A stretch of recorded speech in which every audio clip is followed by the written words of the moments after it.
அன்னை வாராகி அஷ்டவராகியாக நமக்கு அருள் புரிகிறாங்க. அந்த அஷ்டவராகிகளோட நாமத்தை நம்ம முதல்ல தெரிஞ்சுக்கலாம். மகாவராகி, ஆதிவராகி, ஸ்வப்னவராகி, லகுவராகி, உன்மத்த வாராகி, சிம்மாரூட வாராகி, மகிஷாரூட வாராகி, அஸ்வாரூட வாராகின்னு வாராகி தேவி 8 வடிவங்கள் பூண்டிருக்காங்க. இந்த அஷ்டவாராகியை நம்ம வழிபாடு செய்யும்போது வாராகி அன்னையோட முழு கருணையும் நமக்கு கிடைக்கும். இதில் மகாவாராகி தான் முதன்மையானவங்க.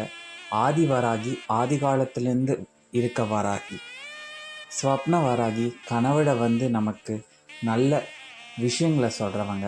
எளிமையாக வாராகியை நம்ம வழிபாடு செஞ்சாலும் உடனே அருள் கொடுக்கக்கூடிய சக்தி லகு வாராகிக்கு தான் உண்டு. எதிரிகளை அழிக்கக்கூடிய சக்தி உண்மத்த வாராகிக்கு உண்டு. சிம்ம வாகனத்தில் காட்சி தர வாராகி தான் சிம்மாரோட வாராகி. எருமை வாகனத்தில் காட்சி தரக்கூடிய வாராகி தான் மகிஷாரோட வாராகி. குதிரை வாகனத்தில் காட்சி தர வாராகி தான் அஸ்வாரோட வாராகி. அஷ்டவாராகி வழிபாட்டை பற்றியும் நம்ம இனி வர பதிவுகளில் பார்க்கலாம்.